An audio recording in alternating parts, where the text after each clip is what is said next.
Oh, what a great problem this is. Find the limit. What a great problem this is. Find the derivative using the limiting process for f of x equals 1 over 1 minus x.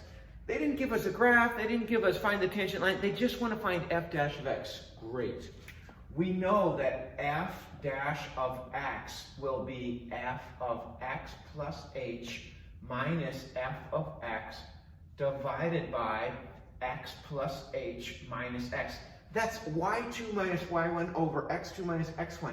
That's slope. Now, what do I have to do? I have to limit this as h approaches 0 to actually go from my secant line, 2 points of intersection, to my tangent line, just 1 point of intersection.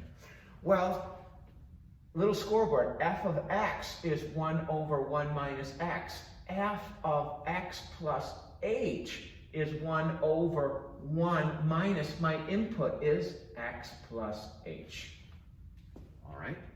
So I'm going to have 1 over 1 minus x plus h minus 1 over 1 minus x over x plus h minus x. So kind of a big deal to substitute in for f of x plus h and substitute in for f of x. By the way, this negative will distribute to both of them. So I'm just going to clean this up a little bit. If I distribute the negative to both terms inside the parentheses here, I'll have negative x minus h.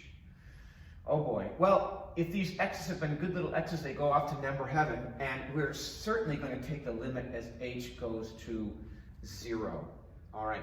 Notice if I substitute in h for 0 or 0 for h now, I'm going to get my 0 over 0, my indeterminate form. So this tells me I need a plan B. And the plan B in this case will be to create fractions with common denominators.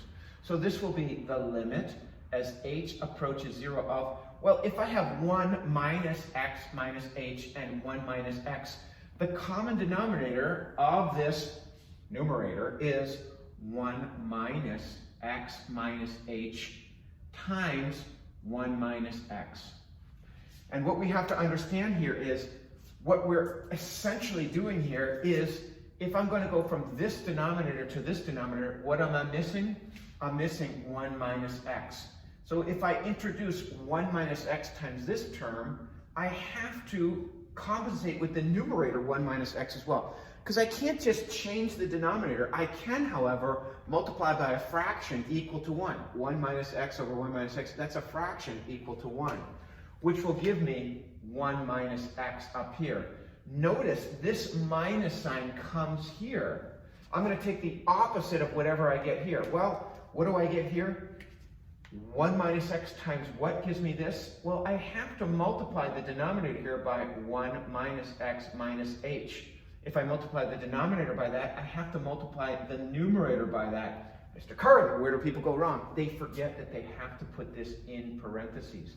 So if I have 1 minus x minus h in parentheses out there, then I can put this all over. Don't forget, our h was here. And I'm going to be sneaky. I'm going to call that h over 1. That survived over here. Now, the next thing I want to do is I want to distribute this negative here to all 3 terms. And I'm really hoping that as I take the limit as h approaches 0, something's going to cancel. 1 minus x minus 1 plus x plus h all over. Notice, for the reasons we've seen before, I'm going to keep this as multiplication. Because as we saw in our previous problems, if I keep this multiplication, maybe something can cancel out. All over h over 1. Now, if these have been good little x's, they go off to number heaven. If these have been good little ones, they go off to number heaven. And we're left with limit h approaches 0. Look what survived here. Just the h over, I'm going to keep this as 1 minus x minus h times 1 minus x. Now, what I'm going to do in one fell swoop, I'm going to keep this monster numerator of this, wait for it, complex fraction. I'm going to change division will become multiplication, and then I'm going to flip this. It's called keep, change, flip. Almost looks like the Colonel getting a bucket of chicken. It's not KFC, but keep, change, flip. So when I flip this, I'm going to have times 1 over h.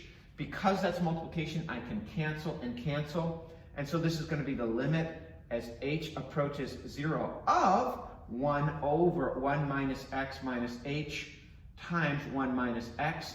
If the h goes to 0, I hope you can see there that this will be 1 over, well, this will be 1 minus x times 1 minus x. And we could leave it like that, but most likely we'd clean this up and say, we could write this as 1 over 1 minus x, the whole thing squared. So a lot of work there to get that derivative. Woo! But we did it right.